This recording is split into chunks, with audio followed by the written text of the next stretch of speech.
이 시간 믿음으로 살아가면 축복이, 이 말씀으로 은혜를 나누고자 하겠습니다. 여러분, 높이 뛰기를 하려고 하면 뭘 사용해야 합니까? 장대, 봉, 그 높이 뛰기 봉, 그걸 사용해야 되지 않나요? 근데 높이 뛰기를 하려고 하는데 장대 봉이 없습니다. 그러면 높이 뛸 수 있습니까? 없습니다. 근데 장대가 있으면 높이 뛸 수 있지 않겠습니까? 그런 것처럼 우리에게는 뭐가 있습니까? 바로 믿음의 장대가 있습니다. 믿음은 굉장합니다. 믿음이 있으면 하나님한테 나아갈 수 있는 길이 열립니다. 하나님은 믿음 있는 사람에게 복을 주십니다.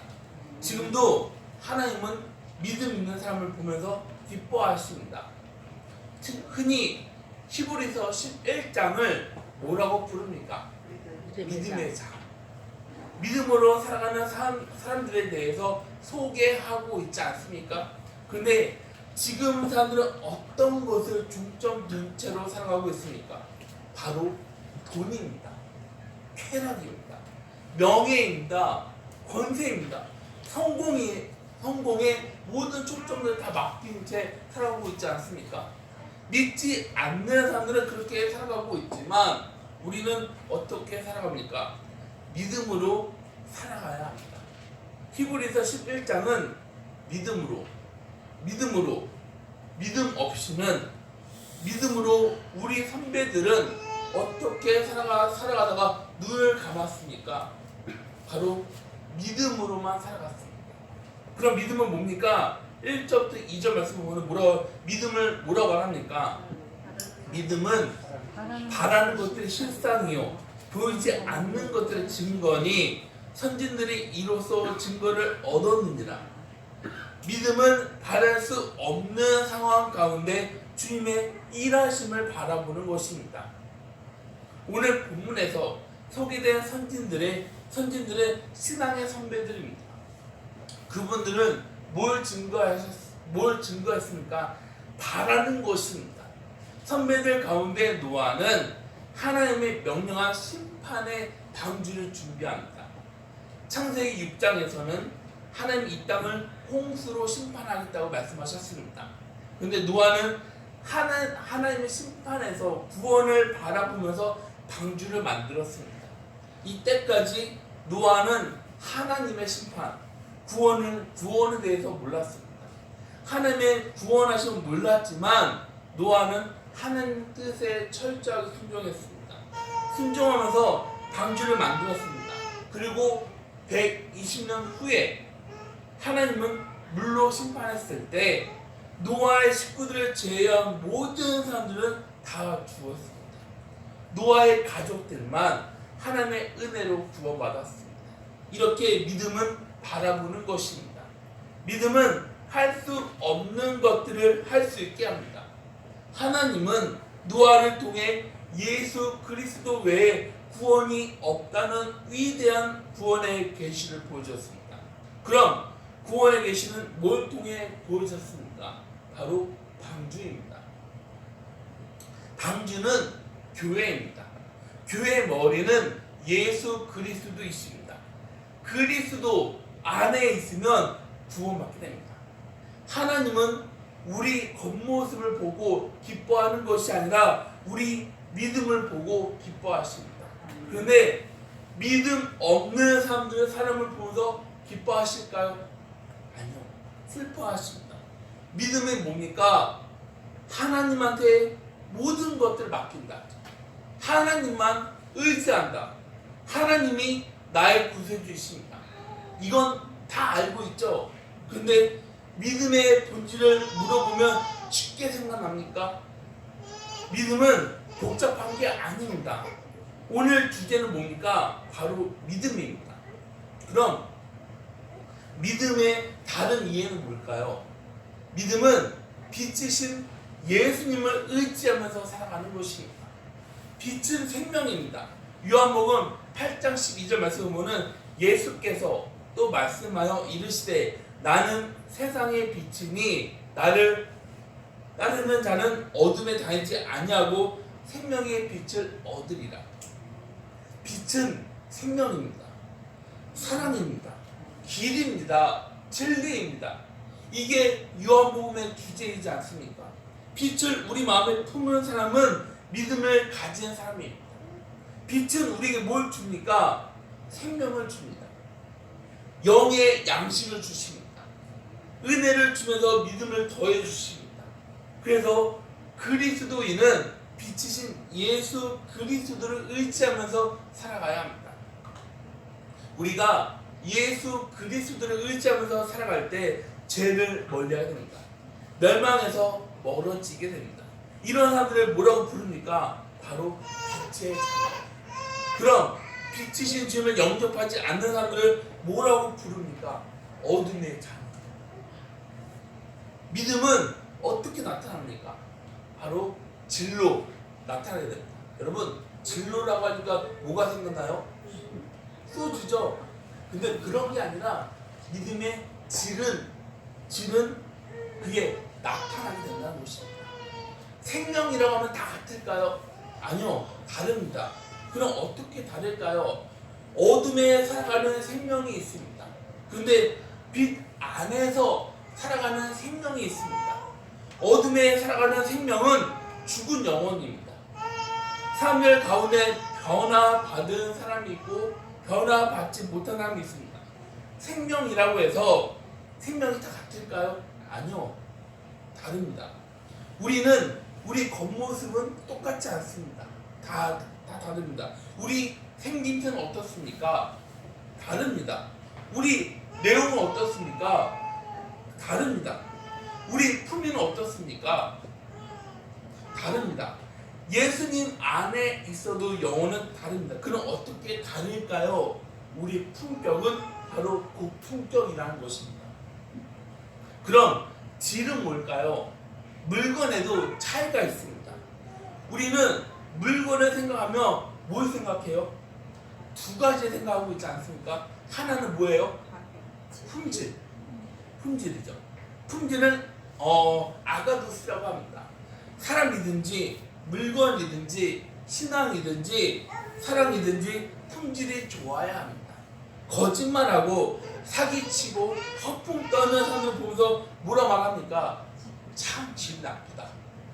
그럼 질이 나쁜 것은 품질이 좋지 않다는 것입니다. 여러분, 왜 중국산이 내년 났습니까? 품질이 안 좋아. 여러분은 한국산하고 중국산이 있다 하면은 어떤 거 선택하시겠습니까? 한국산이죠. 근데 제가 일할 때 중국에서 오는 사람들도 있어요. 중국인들이 있는데 그 사람들 이제 중국에 출장 또 온 사람들이 있는데 그 사람들 얘기를 딱 들어보면 중국 사람들도 중국 제품을 믿지 못하겠다고 합니다. 그만큼 신뢰가 중요한 것입니다. 그리고 또 다른 하나는 뭘까요? 바로 모양입니다.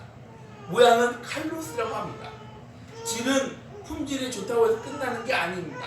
그럼 뭐가 좋아야 할까요? 모양입니다. 사람 마음에 품질이 좋으면 인기 있습니까? 사람 마음이 품질이 좋으면 인기 있어요? 아니요. 사람들 마음이 어떻습니까? 좋지 않습니다. 품질이 좋아야 합니다.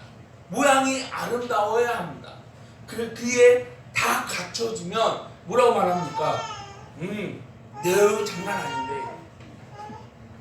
그래서 어떤 말이 나왔습니까? 얼짱, 몸짱. 그런 면을 보면 신앙도 질입니다. 여기에서 질이 좋다는 말은 품질, 모양이 좋다는 말입니다. 한 부인이 남편에게 10년 동안 전도를 했다고 합니다. 근데 남편은 예수님을 영접하지 않았습니다. 하루는 남편이 너무나도 늦게 들어왔습니다. 근데 여러분, 남편이 어디 나가서 술 먹고 들어오는 거 보기 좋아요? 안 좋죠. 근데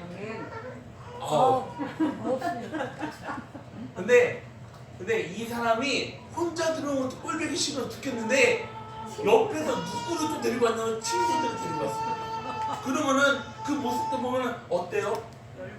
열받죠. 그래서 데려와서 아내한테 뭐라고 했을까요? 뭐라고 했을까요? 술 차려. 수상 차려. 네, 술 차려. 가서 술상 가지고 와. 얼마나 미워요. 이 모습 아내들이 가장 싫어하는 그런 모습들이지 않습니까? 근데 근데 이 부인은 어떻게 하냐면 아무 말을 하지 않고 상을 차려줬다고 합니다. 남편의 친구들은 이 아내 모습을 보면서 너무나도 궁금했다고 합니다. 그래서 아니 우리 부인이라면 난리가 났는데 어떻게 아무 말을 하지 않고 그렇게 할 수 있냐. 그랬더니 아내는 이렇게 말했다고 합니다. 저는 남편을 향해 전도를 10년이나 했습니다. 근데 남편은 하나님 복음을 받아들이지 않았습니다. 저는 그래서 남편에게 전도하는 것을 포기했습니다. 저는 천국으로 가겠지만 저 사람은 지옥으로 가게 됩니다. 그래서 이 세상에 살아가는 동안만이라도 잘해주기로 마음을 먹었습니다. 미래가 확실한 사람은 살아가는 모습이 그렇게 다를 수밖에 없습니다. 가는 길만 다른 게 아닙니다. 생각하는 것도 다릅니다. 약속이 고정된 미래를 바라보게 됩니다. 믿어서 살아가는 것은 문제가 되지 않습니다. 약속을 믿는 사람은 어려워도 힘들어도 가난해도 몸이 아파도 그건 아무런 문제가 되지 않습니다. 여러분은 이 말이 이해되십니까? 이 말 이해되십니까? 요한복음서에는 요한이 뭐라 말하냐면 빛이 어둠에 비추되 어둠이 깨닫지 못하더라. 한 집에 같이 살아가고 있습니다. 근데 한 명은 영에 속했습니다. 또 다른 한 명은 육에 속했습니다. 그럼 이 두 명의 질은 같습니까? 아니요. 다릅니다. 두 명의 질은 천국하고 지옥입니다. 그래서 믿음은 빛, 소망이면서 미래인 것입니다. 그리고 믿음은 뭘 할까요? 여러분 흔히 그런 말 다 들어보신 적 있죠? 영적 전투, 영적 싸움, 전쟁. 믿음은 뭐냐면 바로 싸우는 것입니다. 믿음이 뭡니까? 싸우는 겁니다. 전쟁입니다. 우리가 예수를 믿습니다. 그럼 우리한테 찾아오는 게 뭡니까? 바로 전쟁이라는 것입니다.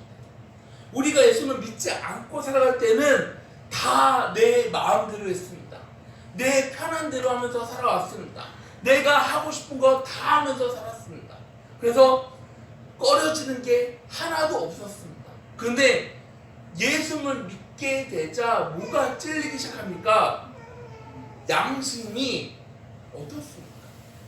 여기저기서 찔려서 너무나도 아프지 않습니까? 그래서 뭐라고 말합니까? 많이 아파. 양심이 너무나도 찔려서 죄책감을 말할 수가 없습니다. 마음은 하루도 편하지가 않습니다. 예전에는 적당하게 타협하면서 살아왔습니다. 그래서 마음에는 거리끼는 게 하나도 없었습니다. 사탄하고 싸우지 않아도 됐습니다. 왜냐하면 사탄이 하라고 하는 대로 하기 때문에 사탄이 하라고 하는 대로 움직여서 사탄은 우리를 건들지 않았습니다. 그런데 예수를 믿게 되다 보니까 내 안에서 싸워야 하는 것들이 너무나도 많이 있습니다. 부딪혀야 합니다. 계속 부딪힐 밖에 없습니다. 그래서 우리는 늘 싸워야 하는 것입니다. 나 자신하고 싸워야 합니다. 이 세상하고 싸워야 합니다. 마귀하고 죽는 그 순간까지 싸워야 하는 것입니다. 근데 여기는 문제가 한 가지 더 있습니다. 예수를 믿었습니다. 하나님을 내 마음에 영접했습니다. 영접해서 죄에 빠지지 않으면 참 좋습니다. 그런데 우리 마음에는 여전히 뭐가 있냐면 죄의 본능이 있습니다. 그래서 나도 모르는 사이에 뭐가 일어납니까? 욕심이 생깁니다. 우리 마음에는 부패한 마음이 쉬지 않고 계속해서 올라옵니다. 마음에는 의심이 늘 일어납니다. 그러면서 나는 왜 항상 이 모양 이 꼴이야? 나는 지금도 가짜인가? 진짜인가? 이런 의심하는 게 아닙니까? 근데 여러분 안심하시길 바랍니다. 바울도 자신을 보면서 이렇게 말합니다. 로마서 7장 19절 말씀을 보면은 내가 원하는 바 선은 행하지 아니하고 도리어 원하지 아니하는 바 악을 행하는도다. 그래서 말씀에서 뭐라고 말하냐면 경건하라고 말하지 않습니까? 디모데전서 4장 7절 말씀에는 망령되고 허탄한 신화를 버리고 경건에 이르도록 내 자신을 연단하라. 거짓말은 습관이 되어버립니다. 그래서 습관이 되다 보니 나중에는 양심이 무너지게 됩니다. 그래서 마지막에는 죄를 짓는 용기가 계속해서 생길 수밖에 없습니다. 그런데 경건의 생활은 신앙생활의 용기인 것입니다. 용기 없는 사람들은 이 핑계 저 핑계를 댑니다. 그런데 용기 있는 사람은 싸워서 이기는 사람이라는 것입니다. 믿음은 할 수 없는 것을 할 수 있게 합니다. 주님이 뭐라고 말합니까? 할 수 있거든이 무슨 말이냐? 할 수 있는 게 뭐라고? 믿는 자에게 능치 못할 일이 없다. 우리는 할 수 있습니다. 나도 할 수 있습니다. 그럼 어떻게 해서 할 수 있는 겁니까? 주님이 능력을 주셔야지 할 수 있는 것입니다. 이게 중요한 것은 하나님의 말씀을 믿는 것입니다. 하나님의 말씀 믿지 않는 것을 뭐라 말합니까? 불신이라고 말합니다. 그런데 하나님의 말씀을 믿는 건 뭐라고 말합니까? 믿음이라고 말합니다. 여러분, 우리가 하나님의 말씀을 조금도 의심하지 않고 믿으면 우리에게는 뭐가 일어나게 될까요? 하나님의 역사가 일어나게 될 줄 믿으시기 바랍니다. 그런데 믿지 않으면 하나님의 역사는 일어나지 않습니다. 그럼 하나님을 기쁘게 하는 믿음은 어떤 믿음일까요? 하나님의 약속을 확실하게 믿으면 하나님은 기뻐하십니다. 성경 66권에서 우리를 향한 하나님의 축복 약속이 얼마나 많이 나옵니까? 무려 32,500번입니다. 우리는 하나님의 약속을 확실하게 믿는 성도들이 되어야 하지 않겠습니까? 데살로니가전서 2장 13절 말씀 보면은 이러므로 우리가 하나님께 끊임없이 감사함은 너희가 우리에게 들은 바 하나님의 말씀을 받을 때 사람이 말로 받지 아니하고 하나님의 말씀으로 받음이니 진실로 그러하도다. 이 말씀이 또한 너희 믿는 자 가운데서 역사하느니라. 그리고 하나님을 사랑하는 믿음을 기뻐하십니다. 사랑은 말로 하는 게 아닙니다. 그럼요, 사랑하는 사람을 위해 아낌없이 주는 헌신하는 사람이 바로 사랑하는 사람이지 않습니까? 하나님을 사랑하면 좋은 일이 생깁니다. 로마서 8장 28절 말씀 보면 우리가 알거니와 하나님을 사랑하는 자 곧 그의 뜻대로 부르심을 입은 자들에게는 모든 것이 합력하여 선을 이루느니라. 잠언 8장 17절부터 18절 말씀 보면 나를 사랑하는 자들아 나의 사랑을 입으며 나를 간절히 찾는 자가 나를 만날 것이라. 부귀가 내게 있고 장구한 재물과 공의도 그러하니라. 그럼 믿음을 가진 사람의 모습은 어떤 모습일까요? 믿음의 첫 번째 모습은 예배인 것입니다. 하나님이 이스라엘을 선택한 이유는 다른 게 아닙니다. 바로 예배인 것입니다. 시편 96편 9절에는 존귀와 위엄이 그의 앞에 있으며 능력과 아름다움이 그의 성소에 있도다. 하나님은 예배 드리지 않는 사람들에게는 복을 주지 않습니다. 예배는 살아 계신 하나님한테 드리는 것입니다. 그래서 예배는 가치가 있습니다. 예배는 하루 이틀만 드리는 것이 아니라 예배는 영원히 반복해서 드려야 하는 것입니다. 한번 아브라함을 보세요. 아브라함은 믿음의 조상이었던 이유를 아십니까? 바로 믿음의 조상이 됐던 이유는 예배인 것입니다. 창세기 13장 4절 말씀을 보면 그가 처음으로 제단을 쌓은 곳이라 그가 거기서 여호와의 이름을 불렀더라. 아브라함이 가나안으로 이사 갔을 때 단을 쌓으면서 하나님의 이름을 불렀다고 합니다. 그래서 거기에서 아브라함 삶이 시작되었습니다. 창세기 13장 4절 말씀을 보면 두 단어에 집중해야 하는데 처음으로 단을 쌓은 곳이라 그가 거기서입니다. 아브라함이 반복하는 것을 볼 수가 있습니다. 그럼 이게 뭘 의미하는 겁니까? 바로 삶의 반복을 의미하는 것입니다. 반복이 끊어지게 되면 모든 것은 끝입니다. 반복이 끊어지는 것은 죽음을 의미하는 것입니다. 심장은 어떤 역할을 합니까? 피를 온몸에 공급시키지 않습니까? 피를 공급하는 일을 평생 합니다. 그 의는 어떻습니까? 음식을 소화시켜 식이지장으로 보내는 일을 반복해서 하지 않습니까? 그런 것처럼 예배의 대상은 바로 하나님이라는 것입니다. 그러면 우리는 하나님의 뜻을 구해야 합니다. 우리가 바른 예배를 드리게 되면 하나님은 영광을 받으십니다. 하나님은 영광을 받으시고 우리에게는 기쁨, 평안, 축복이 있습니다. 시편 29편 2절에는 여호와께 그의 이름이 합당한 영광을 돌리며 거룩한 옷을 입고 여호와께 예배할지어다. 하나님이 뭐라고 합니까? 합당한 예배를 드리라고 말하지 않습니까? 가인은 바른 예배를 드리지 못했습니다. 그래서 가인에게는 기쁨, 평안, 축복이 없었습니다. 우리는 하나님 앞에 나와 있습니다. 나왔는데 습관적으로 나와 있습니까? 아니면 하나님이 임재하시는 귀한 자리에 나와 계십니까? 여러분, 예배는 꼭 드리시기 바랍니다.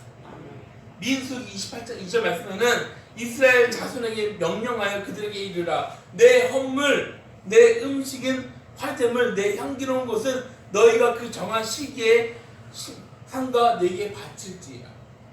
하나님이 정한 시기가 바로 예배인 것입니다. 이 시간은 하나님하고 약속된 그런 시간인 것입니다. 이 시간에는 하나님 앞으로 나와야 합니다. 사람들을 만나는 약속을 중요하게 생각하고 있지 않습니까? 그런데 하나님하고 한 약속은 아무렇지 않게 생각합니다. 하나님은 우리 마음의 중심을 보십니다. 예배는 우리 생명처럼 귀하게 생각하면서 들으시기 바랍니다. 자, 한 가지 이야기를 들려드리겠습니다. 어느 교회에서 어떤 여자 청년이 이게 주일날 예배를 드리러 왔는데 복장이 어떻게 입고 왔을까요? 배꼽티를 입고 왔습니다.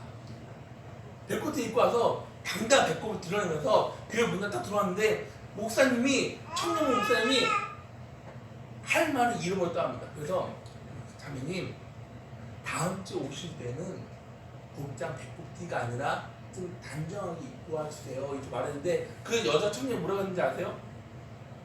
하나님은 마음의 중심을 보시잖아요. 여러분, 이게 성경 말씀을 본인의 생각대로 이렇게 와일하면 안 된다는 것입니다. 여러분, 복을 원하십니까? 정말 복을 원하십니까? 그럼 예배다운 예배를 드리시기 바랍니다. 그리고 예배는 어디에서 드려야 할까요? 바로 장소에서 드려야 하는 것입니다. 민수기 28장 7절 말씀에서는 또 그 전제는 어린 양 한 마리에 4분의 1 흰을 들이대 거룩한 곳에서 여호와께 독주의 전제를 부어 드릴 것이며 성막을 거룩한 곳이라고 말을 하고 있습니다. 이 말은 번제물을 거룩한 곳에서 드려라. 성막은 다른 곳이 아니라 교회인 것입니다. 교회는 거룩한 곳입니다. 오늘 우리는 이 장소에서 거룩한 예배를 드려야 합니다. 하나님이 아브라함을 부르면서 뭐라고 합니까? 이삭을 제물로 바쳐라. 어디에서 드리라고 합니까? 모리아산. 아브라함이 있는 곳에서 모리아산까지는 3일 거리라고 합니다. 아브라함은 모리아산에 가면서 이삭을 데리고 가면서 마음이 어땠을까요? 수십 번 변하지 않았을까요? 내 아들을 제물 바치라고? 그 바뀌는 마음을 잡은 것이 아니라 아브라함은 이삭을 어떻게 합니까?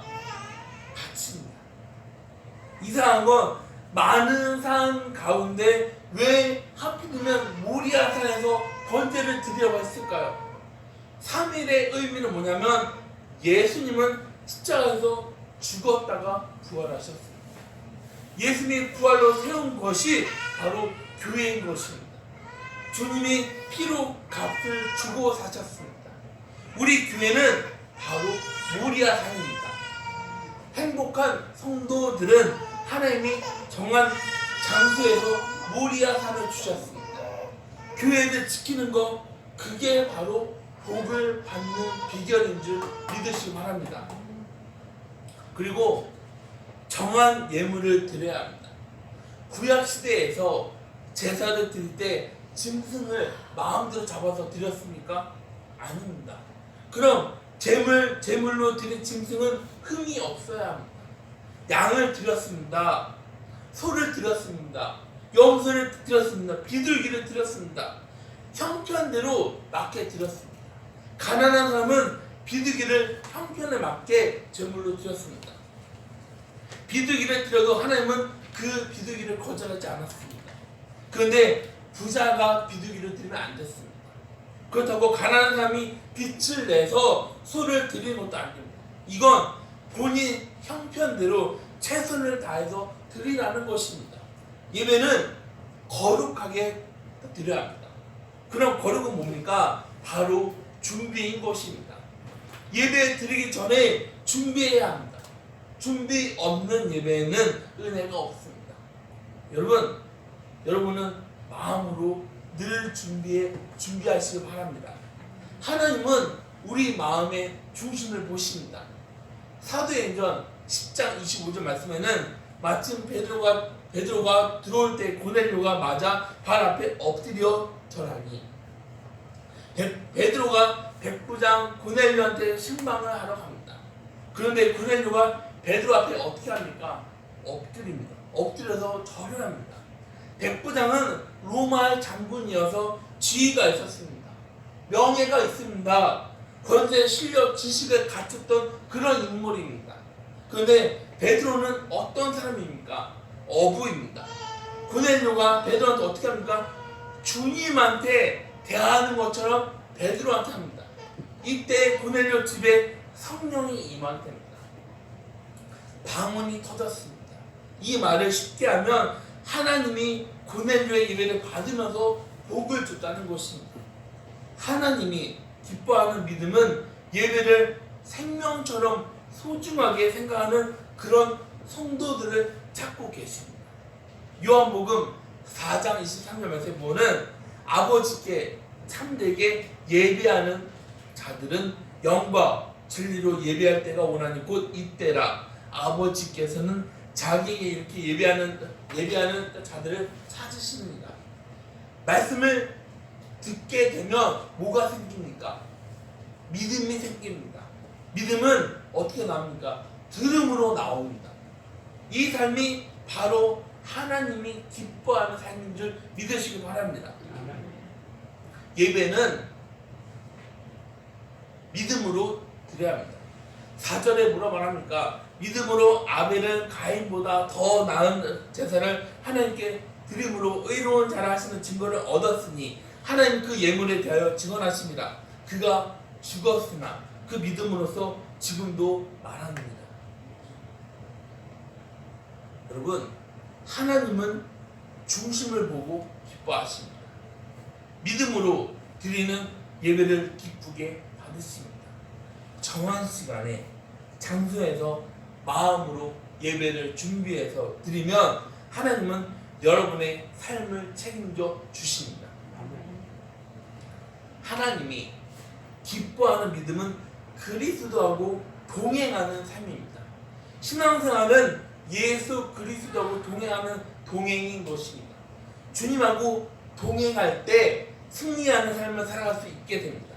로마서 6장 5절 말씀에는 만일 우리가 그의 죽으심과 같은 모양으로 연합한 자가 되었으면 또한 그의 부활과 같은 모양으로 연합한 자도 되리라. 다윗이 하나님하고 함께 했을 때 골리앗을 이길 수 있었습니다.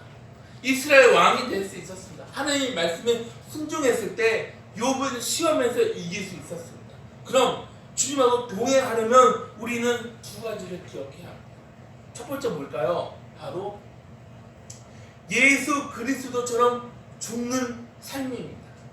로마서 6장 6절 말씀에는 우리가 알거니와 우리 옛 삶이 예수와 함께 십자가에 못 박힌 것은 죄의 몸이 죽어 다시는 우리가 죄에게 종 노릇하지 아니하려 함이니.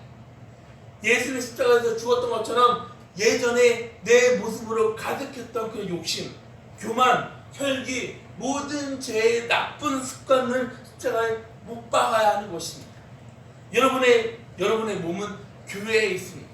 그런데 여러분의 마음은 어디로 향해야 합니까? 십자가로 향해야 하는 것입니다. 우리 죄와 우리 허물을 담당해 주신 주님만 바라보시기 바랍니다. 십자가를 바라보면서 지었던 잘못, 실수, 욕심, 혈기, 분노, 미움, 불만, 불평을 주님의 십자가에 매달시기 바랍니다. 주님하고 같이 죽을 때 우리는 주님하고 동행하는 삶을 살아갈 수 있게 됩니다. 많은 물고기를 잡고 난 다음에 베드로가 주님한테 뭐라고 말합니까? 주님, 저는 죄인입니다. 저를 떠나주세요. 베드로가 본인의 죄를 고백합니다. 본인의 죄를 고백했을 때 예수님의 수제자가 될 수 있었습니다. 그랬더니 주님이 뭐라고 말합니까? 누구든지 나를 따라오려거든 자기를 부인하고 자기 십자가를 지고 나를 따르라. 예수 그리스도하고 같이 살아갑니다. 예수님의 죽음은 죽음이 아닙니다. 생명의 부활을 위한 죽음이었습니다. 한 알에 밀알이 땅에 떨어져 썩어지는 것은 죽는 게 아닙니다.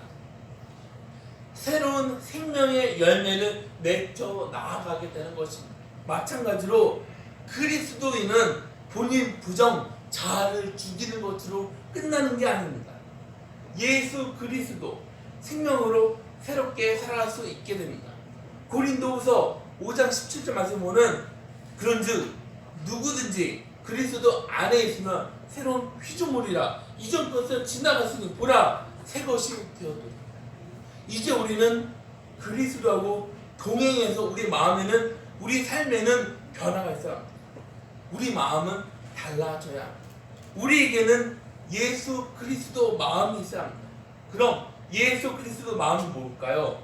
빌립보서 2장 5절부터 8절 말씀에는 너희 안에 이 마음을 품으라. 곧 그리스도 예수의 마음이니 그는 근본 하나님의 본체시나 하나님과 동등됨을 취할 것을 여기지 아니하시고 오히려 자기를 비워 종의 형체를 가지사 사람들과 같이 되셨고 사람의 모양으로 나타나사 자기를 낮추시고 죽기까지 복종하셨으니 곧 십자가에서 죽으십니다. 죽기까지 낮아지는 마음은 종의 마음이면서 섬기는 마음인 것입니다. 사람들은 높아지는 것을 원합니다. 사람들은 높아지는 게 성공이야. 그런데 그리스도 마음은 뭡니까? 얼마나 섬기냐입니까? 아니요. 사람들은 섬기면은 어떻게 생각하면 자존심 손해라고 생각합니다. 하나님은 예수님하고 동행하는 삶을 보고 기뻐하십니다. 예수님하고 같이 죽었습니다. 예수님하고 같이 살아가는 이런 사람들에게 하나님은 능력과 축복을 허락하십니다. 하나님은 믿음을 기쁘게 생각하십니다. 믿음은 예배를 동반한 삶입니다. 그럼 예배를 동반한 삶은 뭘까요? 주님의 십자가에서 같이 죽어야 하는 것입니다.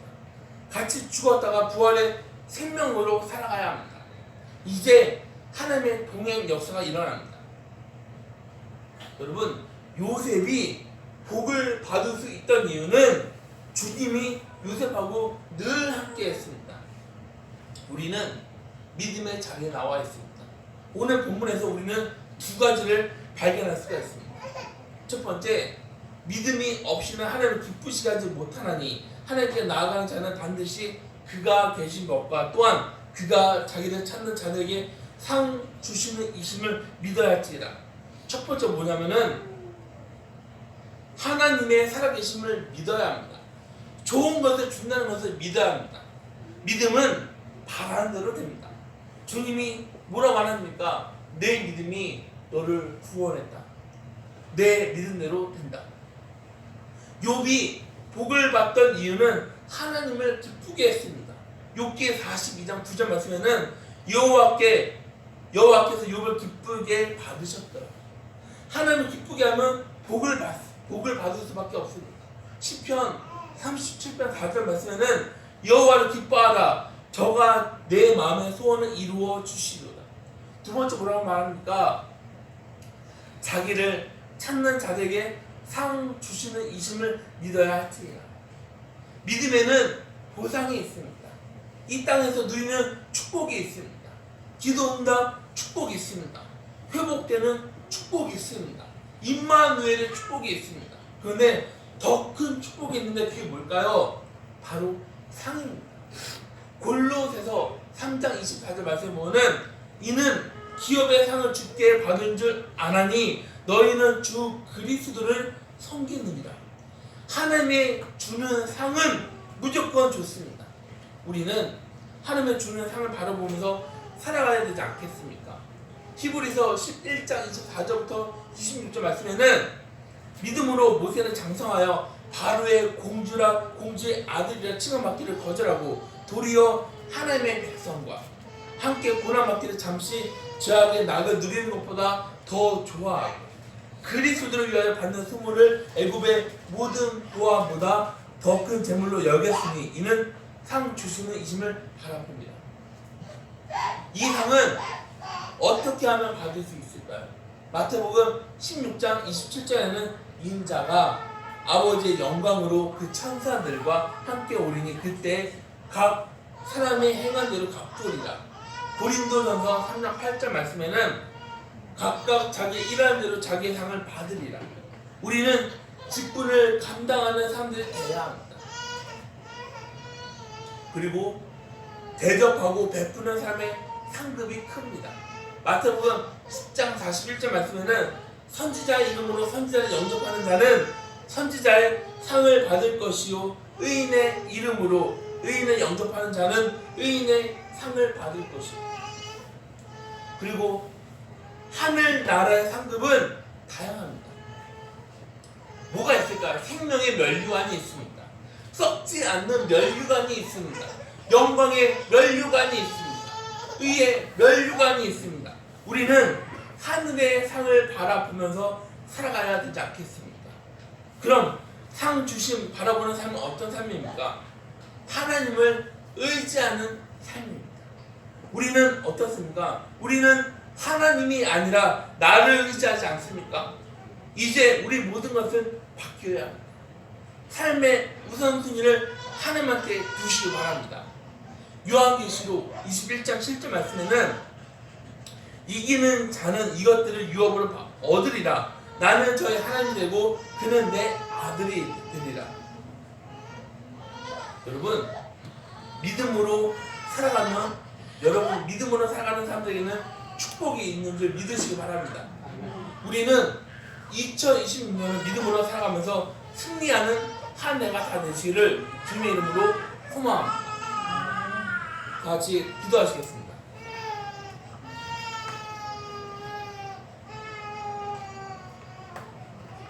사랑 많으신 주님, 아버지, 우리는 믿음으로 사랑한다고 말하지 마. 믿음으로 사랑한다고 하지 마. 우리는 믿음으로 살아가지 못하고 나를 먼저 생각해하면서 살아왔습니다.